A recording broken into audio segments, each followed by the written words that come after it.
everyone. Welcome back to the Catholic Culture Podcast. I recently had the pleasure of learning about a wonderful man whose cause for canonization is open, the Venerable Nguyen Van Thuan, Cardinal Van Thuan, in this new book about his life, Man of Joy and Hope, co-authored by Father Stéphane Leclerc and Van Thuan's sister, Elisabeth Nguyen T. Tu Hong. And I have the honor of speaking with Madame Hong today about this heroic Vietnamese cardinal who was imprisoned by the communists for 13 years. 8 of those years were in solitary confinement. And his story and his personality are really quite inspiring. So I'm very happy to have Madame Hong on the show. Welcome. Thank you for coming on the podcast. Thank you. Good morning, and thank you for having me. You are a much younger sister of Van Thuan, correct? Yes, we are a family of 10. My brother is the second one. After the death of my eldest one, he became like the elder brother. And I am the 10th, so I'm the last. I see. And so how much time were you able to spend around your brother? I spent a lot of time around him when I was young. Up to the age of 6, I spent a lot of time with him because he babysat me on the weekend. Yeah. And then when I grew up and went to university, he often helped me a lot, selecting my courses and even take me to the university in Australia. He was on a trip to meet up with all the bishops in Australia, and at that time in 1968-69 I started university in Australia, and so he took the opportunity to take me to university, and from then I continued to communicate with him about my courses and my thesis and so on. So I would say that I have the privilege of having this mini dad, I would call, because he's so much older than me, and who counsel me a lot in my studies. And you were interested in existential philosophy, correct? Exactly. And I really admire him because he let me free to choose what I wanted to do. And so when I was ready for my master thesis, I talked to him about it, and he said so. And I asked him, look through my thesis and see if I have any grammatical mistakes or some language that is not quite, expressive. Help me with it. And so he did everything. And then he said, so Elisabeth, you are always searching for happiness. After all of this, have you found happiness? And I burst out crying. I said, no. And I said, but, I always admire this, but after I've done all of this, now I'm still not happy. I'm still searching. But what can I do now? It's done. I've written it. And he said, that's okay. Professors always have a respect of freedom of the students. You've written a very nice thesis, but you can tell them that after this, you still haven't found what you are searching for. And that's exactly what I said to the professor. And they respected the freedom of student, and they said it was a good essay, a good thesis. And we respect that you are still searching, and we commend you for that. And I was very happy, and I really admire the fact that he didn't condemn, nor judge, but allow me to go through all the process. And then from there, still searching. And he said, God always shines on your mind and on your conscience when you are searching. And I think I found that. Wow, that's great. That's great. Well, we'll come back to your relationship perhaps when we talk about his later life and the influence that he had on you. I wanted to ask about your family, because you and your brother come from this distinguished Vietnamese Catholic family. So I wanted to ask about a little bit about your ancestry, but especially about your immediate family background, and how that formed your brother. We come from a long line of martyrs in our family, both maternal and paternal. And our ancestors were converted to Catholicism in the 18th century by the missionaries of the European missionaries, and especially from the Mission Étrangère de Paris, and also the Redemptorist missionaries from Quebec, Canada. And so I always remember there isn't 1 week that we don't see visitors coming from among those missionaries. And so we all grew up, just like my brother, we all grew up in that atmosphere of respecting the courage of missionaries, and then very grateful for the faith, the Catholic faith that they brought to us. Okay, so that's your ancestors. What about your parents? And you especially mentioned your mother's influence on your brother, her spiritual influence on him as a young man. Yes, my parents are extremely devoted, and my father is an architect and builder.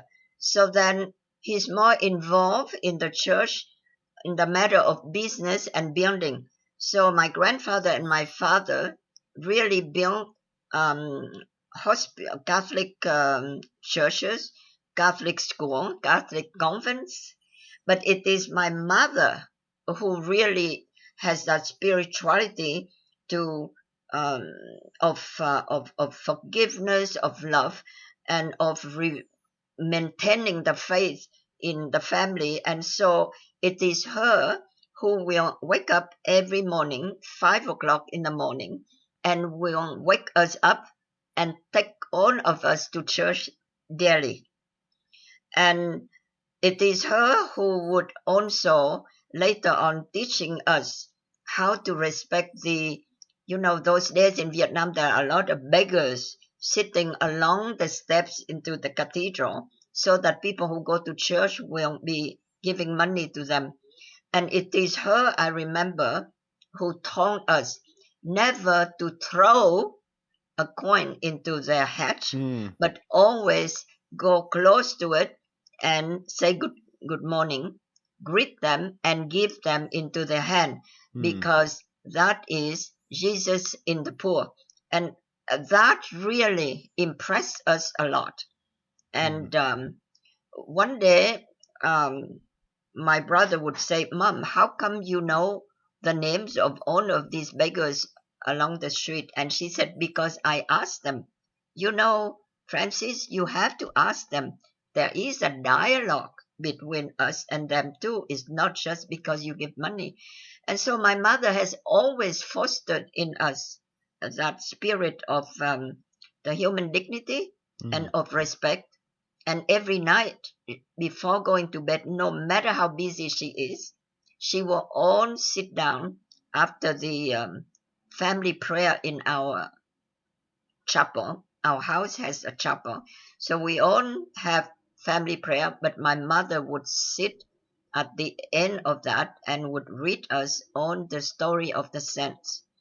And my brother said that Mom is the one who presented him to all the courage of the martyrs and the example of Saint Thérèse de Lisieux, and he really, really treasured that.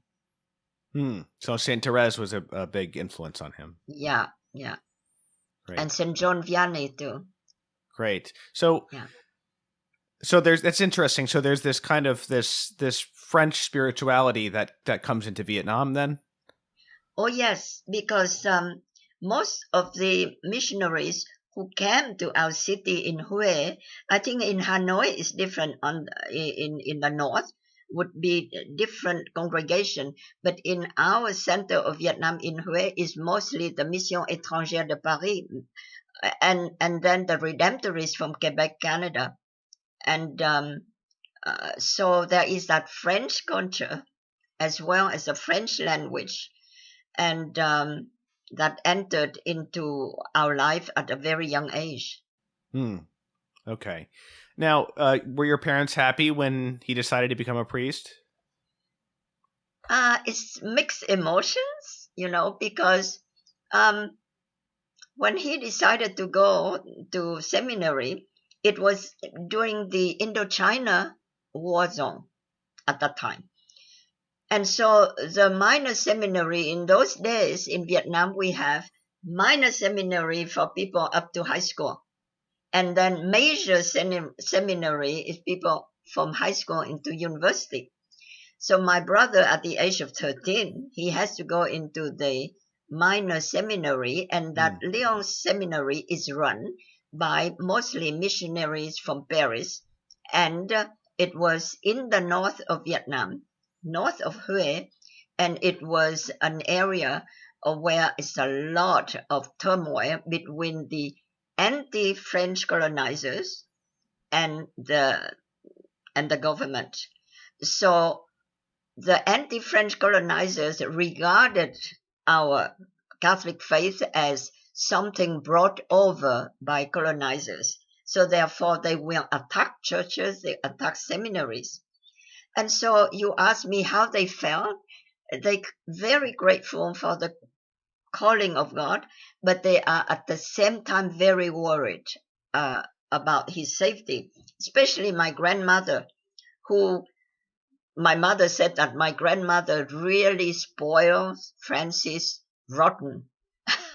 And because after the death of my eldest brother, so Thuan became the eldest and the male, so my grandmother regarded as something so special. And so she said to him, and I wrote it in the book, she said to him, Francis, when you leave the house with Dad to the seminary, do not look back, because you're going to feel so bad, because myself and your mother will be crying, and I don't want you to look back. Just go with your dad, And that's how it is emotionally, but spiritually, they were so overjoyed that their son is going to become a priest. Yeah. Could you please say something about his early years as a priest, the work he was doing, and what led to him becoming a bishop? Francis was a very prayerful priest, and it is interesting that most of his first responsibilities were visiting prisons, and the chaplain of prisons, and chaplain of hospital and of youth. So he started there, and at that time he was already not in good health, because that tuberculosis was a very, very rampant infectious disease in our country in the 50s. And at that time, it was very rare to have antibiotics for people who cannot afford it. And Francis, who is visiting hospital and prisoners, he contracted that also. And he was extremely ill. He was sent right after his ordination. He was sent to the north, and the weather, the humidity, and the cold weather did not help. And so he was sent to Saigon, now is Ho Chi Minh Ville, to a army hospital, a French army hospital, for an operation. And as I said in the book, miraculously, before the operation, the surgeons wanted again to have the last x-rays so that they know exactly which lung they would operate on, or both lungs. And so Francis was waiting there the whole day until early evening. He didn't know what happened. But the surgeons came back and said, Father Francis, we don't understand it, and you as a priest, you would call it a miracle, but the latest X-ray reveal that you have absolutely no tuberculosis. Your lungs are clear. So please rest tonight, and tomorrow just go home. Wow. And so after that, he was sent to Rome to study by his professor and his mentor, Bishop Eurycia from Paris. And so he studied in France, in Rome, got his doctorate in canon law, and his thesis was the international chaplaincy of soldiers in the war zone. And so it is interesting that his life was building up towards somewhere that God has led him. And after that, he came back to Vietnam, became the director of the first minor seminary in our own city. And so that time, he has a lot of time with my parents and for us also when we are home for the school holidays, for the summer holidays. And so he also became the vicar general of the Diocese of Hue. And in 1967, Pope Paul VI appointed him as the first Vietnamese bishop at the Diocese of Nha Trang. And the Diocese of Nha Trang up to there was also under a French bishop. But so my brother, at the age of 39, was appointed the first Vietnamese bishop of that diocese. How long was he a bishop before his imprisonment? Oh, 8 years. He was in the Diocese of Nha Trang. Yes. Okay. Well, at this point, I would like to ask also about your uncle. Is that correct? He's your uncle, Ngo Dinh Diem? Yes. And he was the, I'm sorry, is it president or prime minister? First prime minister and then president. Oh, both. Okay. So I have read a book about him last year or the year before by Jeffrey Shaw, who unfortunately has since passed away. We were talking about this before we started recording. And I had wanted to do an episode because Jeffrey Shaw was ill, we couldn't speak. But I remember learning about him. We were taught about him in my high school, at my Catholic high school, and his story, and the tragic way that his life ended. Where to start? I mean, I think he's worth knowing about, and his story and his connection with the United States and the tragic history there. So I know this podcast is about your brother, but it would be great if we could talk about him a lot, because it also puts the accusations and the imprisonment of your brother in context. Could you just tell my audience about Diem and who he was, and especially his Catholic faith and all of that? My uncle Diem is from a family, and I said with martyrs, right. Because our great aunt, my grandfather, maternal grandfather's sister,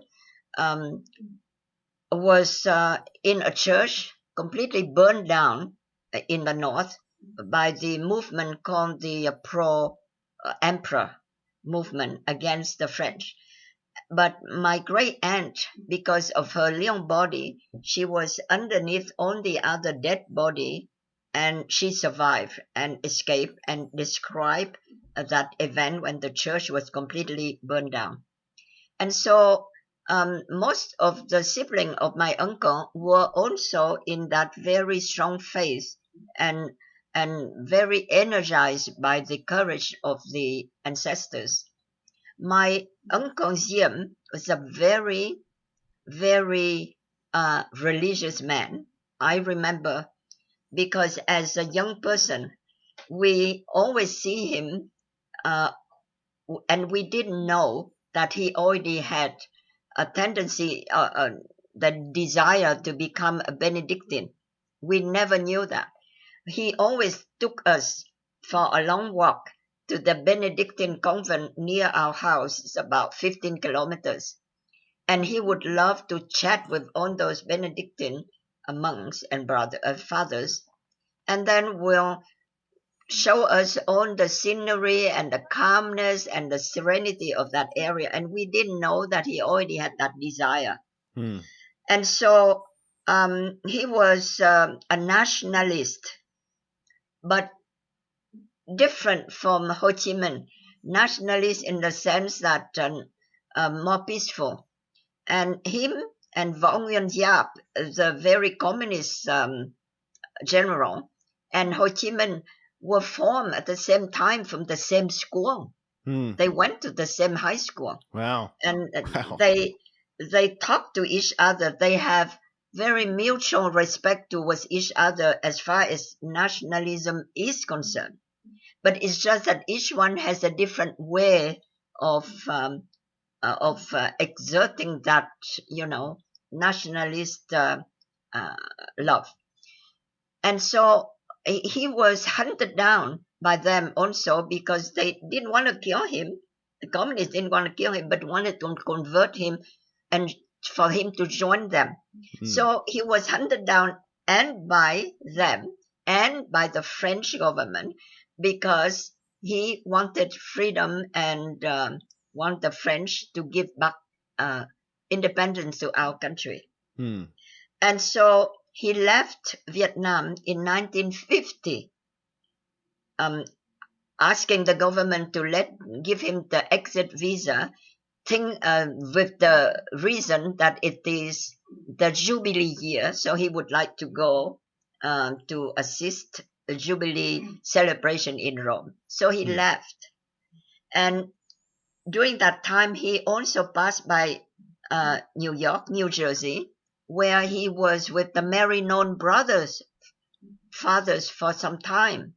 And he was there. That's where he met Senator Kennedy and Cardinal Spellman, and then get some of the connections so that later on for the America to get involved and to help us.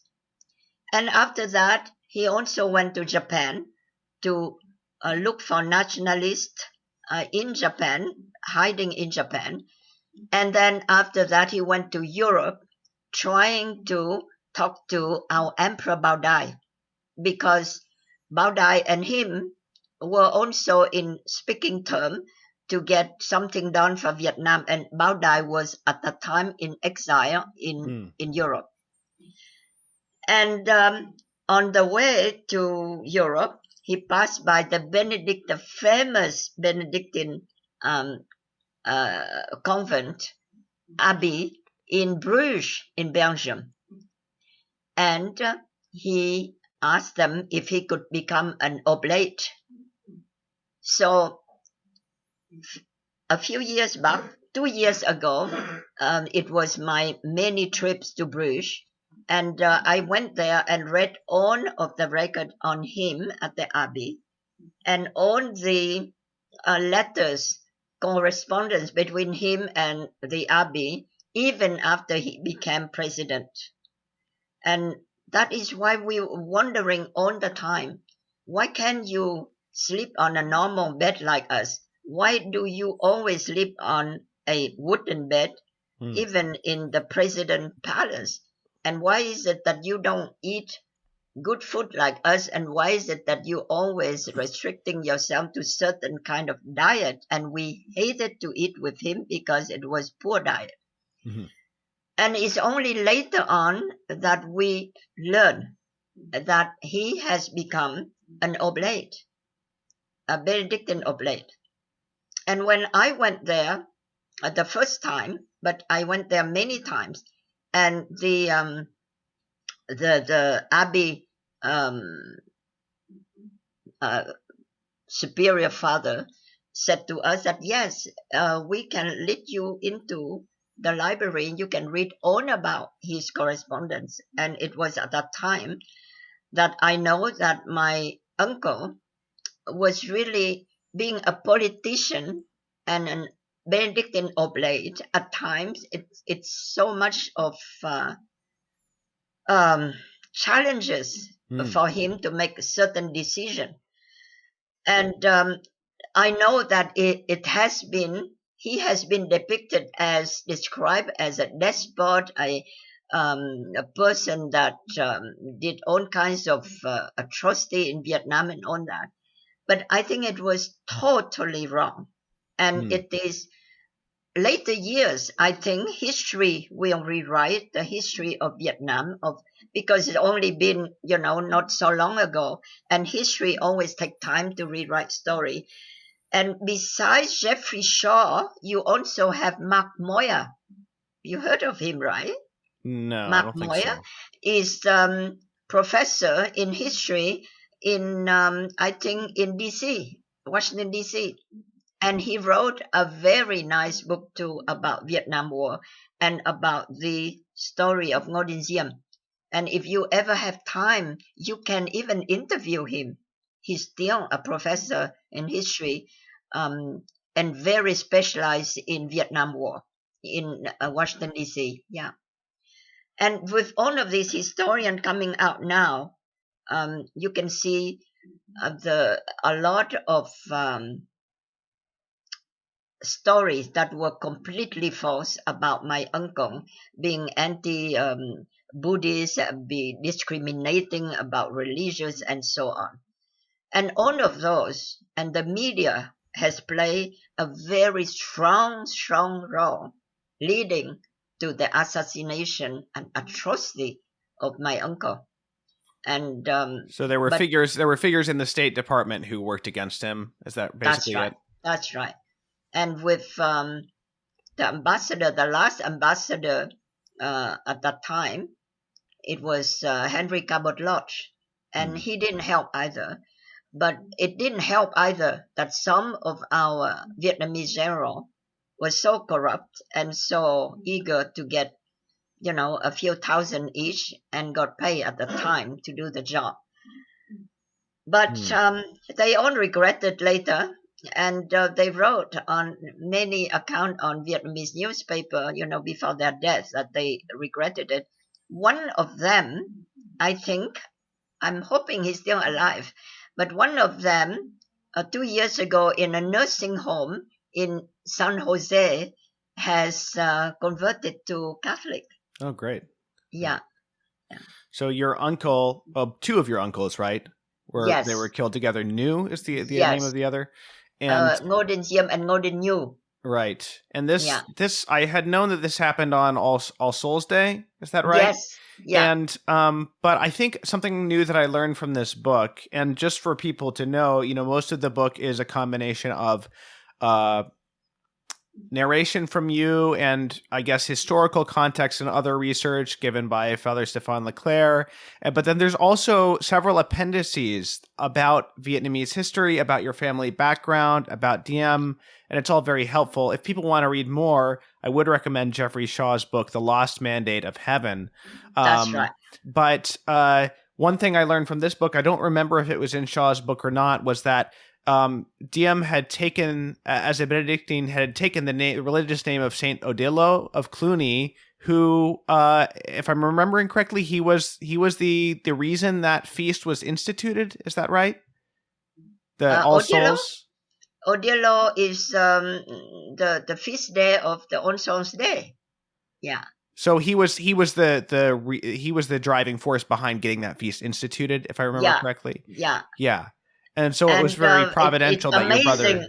Yeah, it's amazing that my uncle died on that feast day. Exactly. Yeah, so I wanted to mention that's very providential. Yeah. And what is so encouraging for us is that my sister and my cousin, who then in 1963 November lived in Saigon, and so the headquarters of the general called them and said, since you are the next of kin living in the city, because my parent was still in Hue, said you have to come and retrieve the body.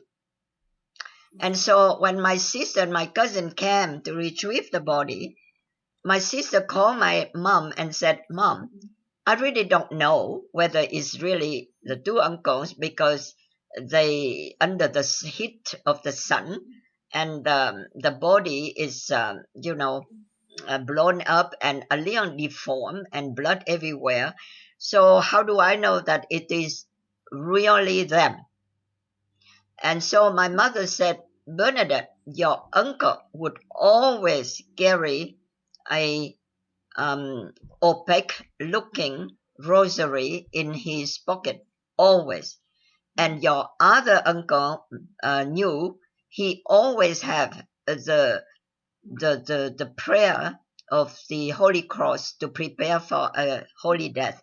Him too has a prayer in the pocket always, as I remember all their lives.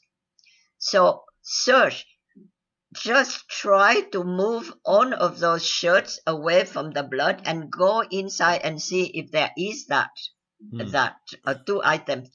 My sister, thank to God, has found them. And that's how we knew that it was them. Wow. And I still kept that rosary with me at home after the passing of my mom. She gave it to the family, and I still kept it at home. But the prayer, we sent back the original copy to my Uncle Ngu's children in Italy, and I kept a copy of it at home. Wow. Beautiful. Yeah. Beautiful. Well, thank you for sharing all that with me. So this, again, I mentioned the fact that his uncle was Diem played a part, did it not, in your brother being targeted by the communists? Yes, because when the communists arrested him on the 15th of August, the Feast of Our Lady, and they put him under house arrest. They didn't say anything yet at that time. And so during the interrogation, months after, inside the cell, isolation cell, they say that, yes, you come from a family anti-communist, and your uncle is so anti-communist, and because of him, we had so much turmoil in the country. And also, your family really are followers of a faith, a religion that is brought over by colonizers. So you cooperate with colonizers and with the West. So therefore, you are the enemy of the country, enemy of the people. And the fact that you are, just before the fall of South Vietnam, you were appointed coadjutor, Archbishop coadjutor of the city of Saigon at your young age. It means that the Vatican wants to place a strong leader to defeat us in this city. And for all of that, we need to, to arrest you. Right. Yes, and there was a quote in the book from Van Thuan about Diem, where the communists said that he was something like Van Thuan was a lackey for the foreign governments or something like that. Yes, and your brother said no, right. he was killed because he wasn't anybody's lackey, something like that, right? Yes, my brother said no. My uncle is a nationalist. He died because he maintained integrity and did not want to kowtow to any power. Yeah. So, what year was your brother first imprisoned? 1975. Okay. 15th of August, he was first under house arrest. And that's where he started to write meditation, which have become now the Road of Hope. Okay. Yes, he wrote. And this year is the 50th anniversary of the birth of that book. Oh, great. Yeah. Great. And then he, a few months later, after he had completed on that 1001 meditation, he was put in isolation cell. And that was one of the worst ever time that he was experiencing in the 13 years. Yeah. So what were his conditions like in solitary confinement, and how did he handle that horrible situation? For 9 years, not continuously, but in different period, adding up to 9 years, he was in isolation cell.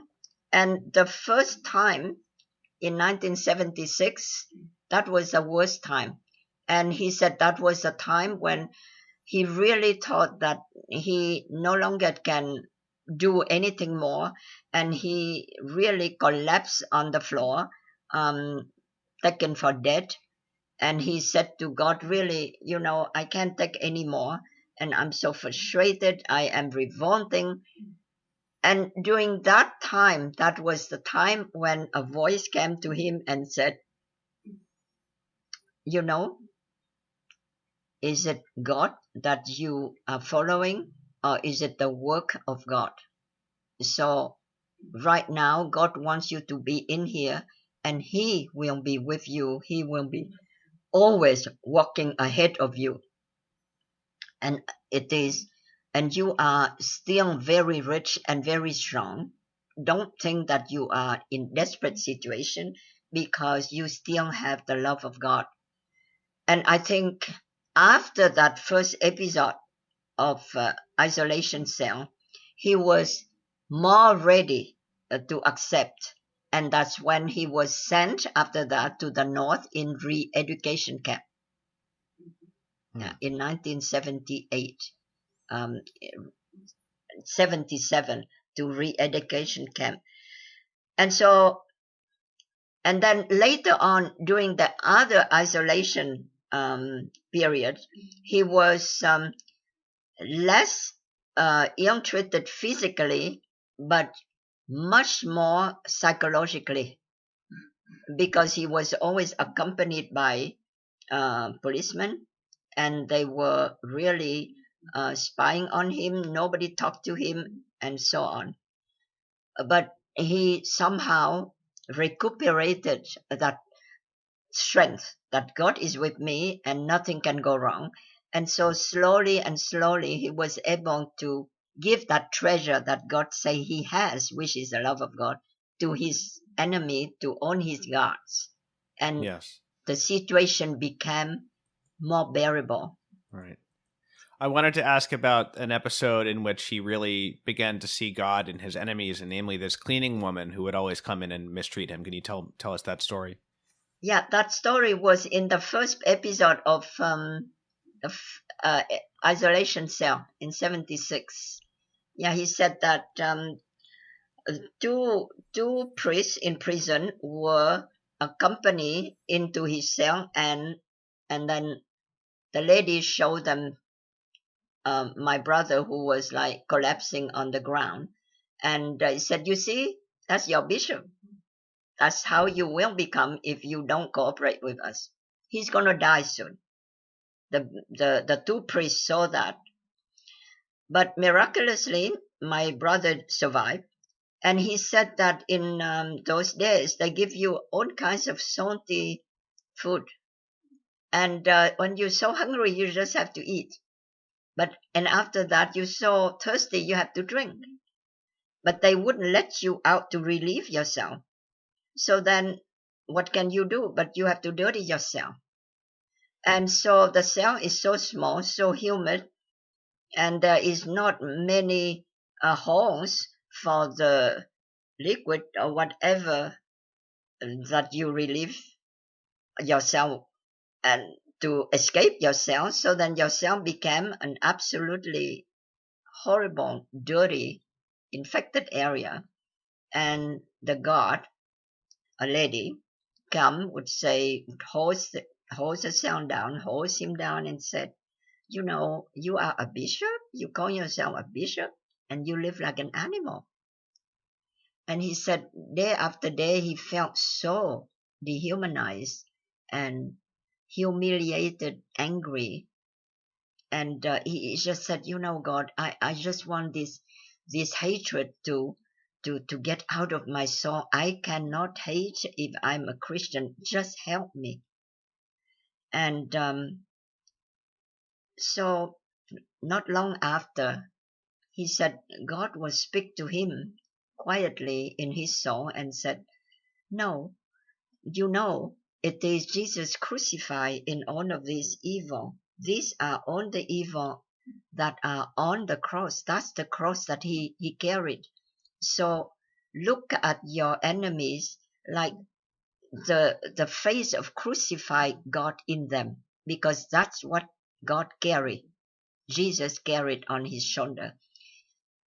And so the next day, he said, when she came in, he took all the courage and prayed to God that he could utter some words that could change the situation. And so he said to the lady, you know, I have nothing personal against you, and you have nothing against me. It is your job to do this dirty job, and I'm sorry, but I have no other way but doing and giving you this bad job. But I have nothing against you. And he said that right at that moment, the look in the eyes of that lady just changed, and there is a softer look on her face. It was silence. She didn't utter any word, and there is just like a load of heavy thing on his shoulder has just disappeared. And he was not treated like that again. Yeah. Wow. That's so beautiful. I wanted to ask also about his relationship with fellow prisoners, and especially with his guards. That was some of the most touching things in the book, was the relationships that he forms even with these guards who are around him 24/7, to watch him all the time. Yes, I was very privileged of meeting them and getting testimony from them for the cause. And I was so surprised that when the congregation of the sainthood has decided that they have all the documents that they needed on the life of my brother, so then they have a big ceremony called the closure of the cause. It means that, all the documents will be put in special places for the people in the congregation to read through. And after that, they declare him venerable in 2017. But on that occasion in Rome, I met up with his former guard. And so Cardinal Turkson, who was then the president of Justice and Peace, he wanted to meet up with the guards. And so we took them in the office, and I was there to translate what they say. One of the questions that Cardinal Turkson asked them, and the answer, I still remember that for life. So Cardinal Turkson said, so Mr. Kong, the name of the man is C-O-N-G, Mr. Kong. He was the policeman who sang the Veni Creator in the cell. Wow. And so, Mr. Kong, what is it that you remember most from your prisoner who has become your friend? And Mr. Kong said, well, I am not Catholic, but I think that man called Jesus does exist. Because if not, why is it that Mr. Thuan is always trying to love everybody, including me? Because he said if he did not love his enemy, his brothers and sisters in Christ, then he is not a disciple of Jesus. So I think that man Jesus does exist, and that remained with me for life. Wow. Because I think, and my brother always said, it's this love that leads to evangelization. So, yes, I wanted to ask about his relationship with Kong. They shared a room together, right? He actually had to live in the same room, and at one point it got so cold that your brother invited him to share the bed with him. Yeah, it's not exactly the bed; it's the floor, Right. And so usually, but to huddle together for warmth, basically. Usually Kong will sleep in one side and my brother on the other side. But in Hanoi, it's very cold, And especially houses are not insulated like in America or in Canada. And so it was so cold. And Kong has a long blanket, but very thin. And my brother has a thick blanket sent from us, but I think he washed it. It was wool. He washed it and it shrank. So it becomes small. So then it doesn't cover his body. So then he said to Kong, and Kong told us a story. He said, why don't we sleep next to each other? My thick blanket will cover the upper part of our bodies, and then the rest is for the feet and the legs. And that way, if we don't move too much, then we can sleep through the night in this cold weather. And that's how he did. And Kong said, I still kept the nice blanket because it's very warm. And the most charming part for me is that he was giving his guards foreign language lessons. He started teaching Kong Latin. Yes. When I went to Rome ready to meet up with them, so when I saw them arriving, we ran over and greeted them and asked them, so how did you arrive? And Kong said, oh yeah, I have to go through France first, Charles de Gaulle Airport, and then from there I took another flight to Rome. And I said, so were you okay doing all the transfer in Charles de Gaulle Airport? And he said, oh yeah, the Cardinal taught us some French, so I remember and I was able to manage. Yeah. Wow. It is interesting in that way. And when he arrived, him and another guard, which was guarding Thuan and an older man in the house arrest in Hanoi. And so I came over to help pay the taxi in Italian, but I was able to see that they were managing, a few words which the taxi man understood. Yeah. Yeah. That's great. But yeah, the bit about him giving Latin lessons, and this was at the request of the authorities, wasn't it? That he gave them some language lessons.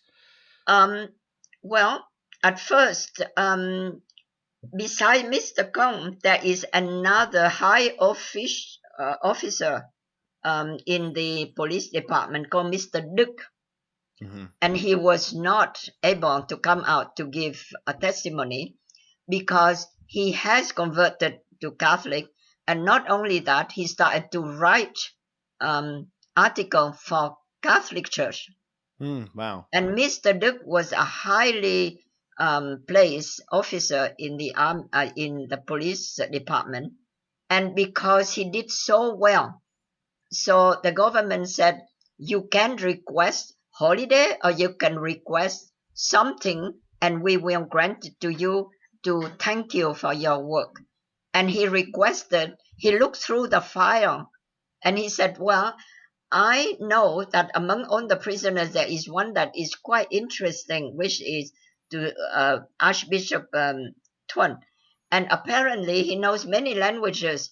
And my request is that can I go to his cell and learn languages from him? And so he was able to be allowed to go in there as because he requested it. And later on, he left the police force completely, became Catholic, and but he was never allowed to be to go to Rome to give testimony. So he sent his written testimony to me, and I translated it in different languages for Rome. One of the things that he said in his testimony was very strong. He said, the life of Cardinal of the Archbishop Thuan, the presence of this man in my life is just like a rock placed at the corner of certain river, and because of that big rock, the river took a different direction. And that he described his life after meeting my brother. I thought it was beautiful. Yeah, and he eventually left his communist position, and amazing. So I wanted to ask also about his ability to pray or to celebrate mass in prison, things like that. Yeah, I think the as soon as he was released, and he went to Australia to visit my parents in 1989, a lot of newspaper journalists, media were waiting to ask him, what is it that help you sustain life and and survive all of these years? And he said, there is no secret. I don't have any power, physical power to survive, but it was the Eucharist and the presence of Jesus in prison. And so then the next question is, so how did you manage? So he said, well, in isolation cell, I was asked if I have any request for the family or friends, faithful, to give me for all of my, ailments, pain here and pain there. And so the faithful and the family knew beforehand that if he asked for stomach ailment, just simply give him a bottle of wine. And so that's exactly what we did, send him wine in a bottle with a pharmaceutical paper, say stomach ailment, medicine, and a flashlight so that he could see himself in the cell. And it is really a miracle that the policeman did not open the flashlight to look inside, because between the battery there are some not consecrated hosts inside, in between the two big battery. Right. And so my brother was able to use that and to celebrate Mass in prison. And I read that he would just have like 1 drop of water and 3 drops of wine in the palm of his hand, and he would consecrate the Eucharist in his hand. Yeah. Yeah, that's amazing. And I think I remember later on it said that he would reserve the consecrated hosts in like somebody made like a ciborium out of a cigarette packet or something, and he would keep that in his pocket all the time. Cigarette packs those days, I don't know. I don't smoke, so I don't know if they still have that aluminum paper around a cigarette. I don't smoke either. Yeah. So then the prisoners smoke, but that aluminum paper, they put the host inside, tiny little piece inside, and so they put it in their shirt pocket. And in the camp, there are 4 camps in re-education camp. So then one leader of each camp who is Catholic would have that piece of host in the pocket, so that camp will always have the presence of Jesus. Wow, that's amazing. Among them. Yeah. Can you please tell me about the day of his release? Yes. It was really something we never knew and never expected, because we were just so used to the fact that he'll die in prison, that nothing is going to happen. But in 1988, November, on the feast of the presentation of Mary in the temple, he said he got up like every other day, and he was starting to cook his portion of rice to eat for the day. And so he said suddenly he heard people running along the corridor back and forth, lots of talking softly, and then the telephone would ring. And then so he just said, oh, well, maybe there's some new prisoners arriving or something.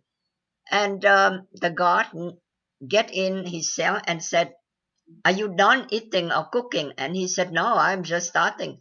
And he said, no, quickly, because the Minister of Internal Affairs wants to see you, and you are not going to see him in prison uniform like that. Here, and he threw on the floor a pair of pants and a shirt. He said, wear that when you go and see the minister. So then My brother said, suddenly he said, I remember the night before I did say to Mary, Mary, tomorrow is your feast day. Please, give me freedom, please. I entered prison at your feast day, and now, today, please allow me to be free. And he said, I am sure Mary listened to my prayer. Wow. So he went to see the minister, and he said, entering the room, he saw one banana and a cup of tea. And he said, wow, this is good news. Nobody in prison will give me a cup of tea and a banana. He said, maybe it's something. So the minister entered, laughing away, and, oh, Mr. Thuan, you gave us too much headache being in prison. Amnesty International, Bishop, the Vatican, everybody is bothering us about where are you, what did we do with you. So now you've been here with us and you are giving us too much trouble. We simply don't want you around anymore. He said, so, minister, I don't understand what you mean. He said, well, what do you want today? And my brother said, suddenly he took all the courage and he said, I just want to be free. And the minister said, just like that? He said, yes, just like that. So when do you want to be free? He said, today. And the minister laughed and stood up and said to the guard, hey, did you hear the prisoner saying he wants to be free today? So why are you waiting? Get on the paperwork and get him out of here. Wow. You know, just like that. Wow. Yeah. What a story. And he said that was the work of Mary. The work of Mary, he said, and the prayers of all the people for me. Wow. Wow. So what should we know about his later life after he left prison? Yeah, after he left prison, he is still on the Vatican list. He is still the Archbishop Coadjutor of Saigon. But the communists said, no, we don't want him in the country. We don't want him anywhere in Vietnam. Right. And so my brother tried to negotiate. He said, could you send me to the border of China in Lao Cai? Wherever, just far away, nobody won't hear about me, but give me a Lyon parish. He said, no, we just don't want you. So why don't you get out? Just stay away for a year or two and see how things are. And so they sent him out, said, go out to visit your parents, go and visit the Pope, wherever, and then come back when things are a bit calmer here. Because if you remember, those were the time when John Paul II declared in Poland, be not afraid. Right. Yeah. And then I think during those years, is the Wall of Berlin fell. And then there is a glasnost, the openness with the Soviet Union. Right. So what year was he released? Sorry. 88. Yeah. Great. Sorry. I know you said that. So it was those years that the Soviet Union was going through some turbulent time. And so Vietnam, who is so connected to this communist China and Soviet, they just say that, no, we are going through some turbulent time here, disappear. And when things are calmer, maybe we'll get you in. But so he left, and it was exiled completely in 1991. They took his passport and said, no, do not come back. And so John Paul II appointed him in 94 as the Vice President of Justice and Peace. And in 98, full President of Justice and Peace. And it was that time that John Paul II also asked him, together with the personnel in the Pontifical Council of Justice and Peace, to start revising the social doctrine of the Church that was founded by Pope Leo XIII. And so my brother was really working diligently for that. They were working on specifically working on writing the compendium of the social doctrine of the church. Is that right? Yeah, it's not writing, but revising and making up to date with the modern time, because Pope Leo XIII already had that social doctrine of the church. Right. But now they have to revise it so that it's adapting to the modern times. And so they were working strongly with that. But he contracted cancer after he became cardinal. And before he passed away in 2002, he signed the draft of the compendium. And we took a picture of him in the hospital signing the draft. And he died in 2002, and the compendium was published and distributed out in 2004. Yeah. Wow. So you were able to spend time with him after his release. Oh, yes. Yes, yeah. A lot of time, because from Canada to Europe, to Rome, is only a short 8 hours flight. So we spent a lot of summer with him. It was one summer when my sister and myself, we never forget. So he always rented a room with a Vietnamese nun convent. But when he became president of Pontifical Council, Justice and Peace, he was allowed to have a small apartment on Trastevere suburb of Rome. Very small, owned. And the elevator, as you know, elevator in those own building can only have maybe 2 people in the, And so we went to take a look at his new apartment. And, we thought it was going to be a nice Italian one. Well, it turns out to be a very small and old. And so one day he said to us, you want to go to down the street of Trastevere and buy some furniture with me? And so my sister Anne and me, we say, oh, sure, because Trastevere is a very touristic, very chic and poor area. So we walked, and we were fully dressed and high heel. We didn't know that he took us to a place equivalent to St. Vincent de Paul in Northern America for own furniture, Yeah, I see what you're saying. So he went in there and he chose a table and 2 chairs to bring back to his apartment. A table like his, office. So we said, Francis, how are we going to carry this back? Look, we on high heels. And he said, oh, well, why don't the 3 of us carry the table first? And then we come back and we carry the 2 chairs. Okay. And, Anne and myself, we said, oh, no, come on, call a van or something. He said, no, it's very hard. The streets are so small, and to call a van, it takes forever. So why don't we do that? So then we said, okay, could you just call your secretary? He's a man. He may come out and help us. And so he did. So the priest came out and looked at the old chair and the table and said, so who is carrying what now? So him and the priest carried the table. My sister and myself shrugged with each one a chair and walked back to his apartment. We never, ever forgot that. Yeah. But that's him. And he was very happy with this small apartment. He was so happy. And it was towards the end of his life. He never saw the new apartment.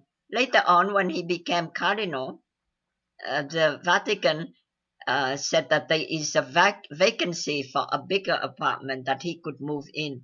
But he never saw it because he was already ill and in the hospital. Yeah, but we show him the picture, and he kind of say, oh, well, you people can go and enjoy a little bit before I pass. And we did. We went in there, and we stayed there during the funeral. Yeah. Now, he had quite a sense of humor, didn't he? Yeah. He has a lot of he has really a sense of humor. He would imitate many people and exactly the same voice. He imitate very well John Paul II. And he imitate the voice of some missionaries too.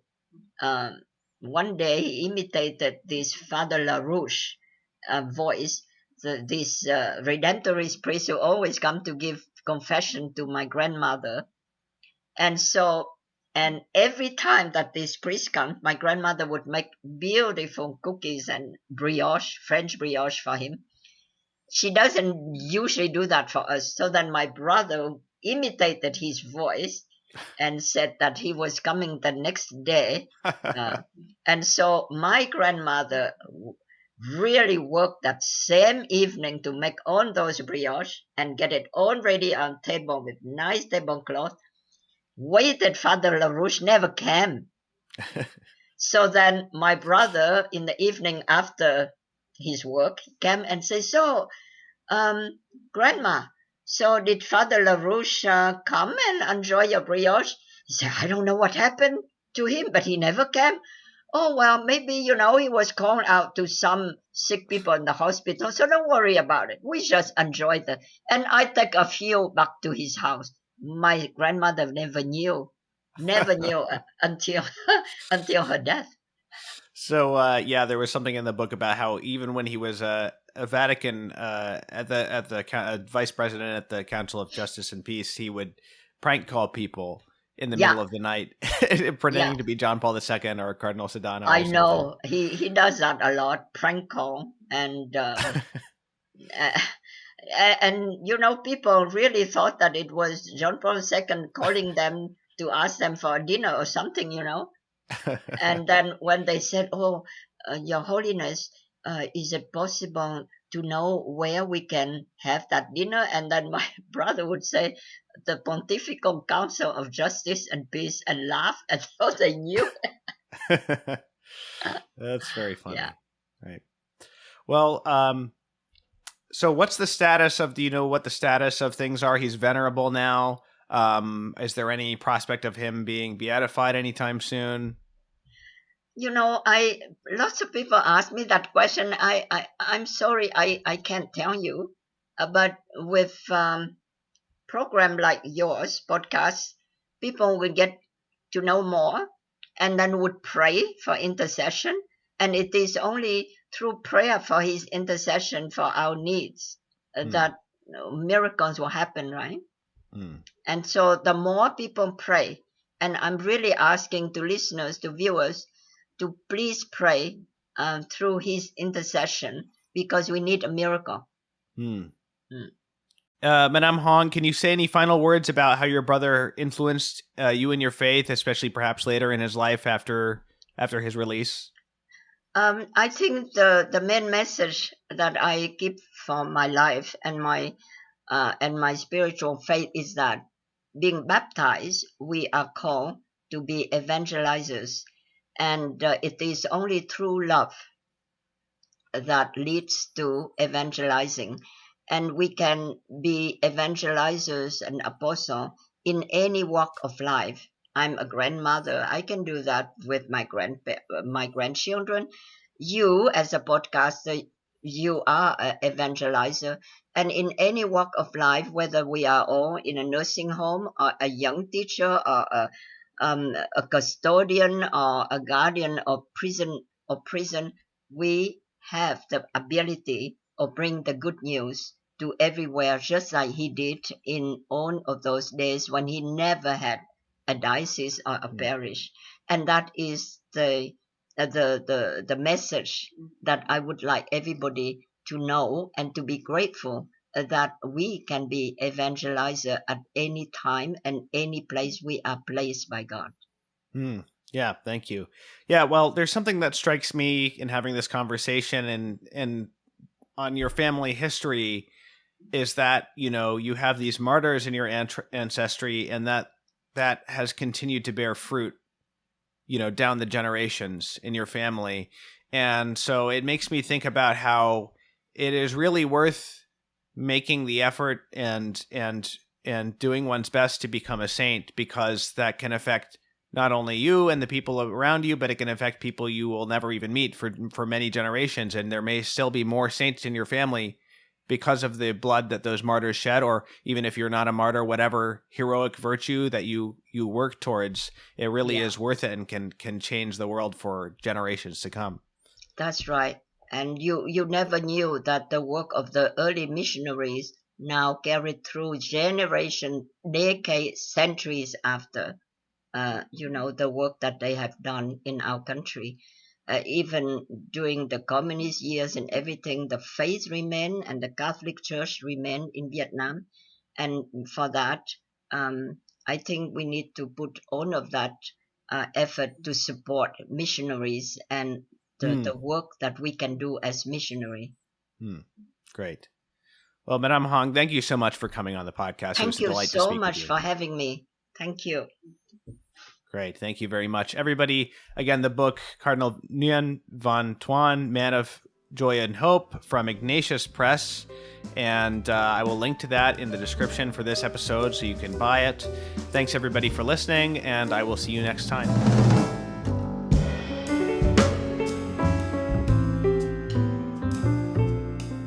The Catholic Culture Podcast is a production of CatholicCulture.org. Check out our other podcasts, including Way of the Fathers, an early church history podcast hosted by Jim Papandrea, Catholic Culture audiobooks bringing to life classic Catholic writings, and Criteria, the Catholic Film Podcast, featuring deep analysis of great films from a Catholic perspective. You'll find all of this, as well as Catholic news, commentary, liturgical year resources, and much more at CatholicCulture.org.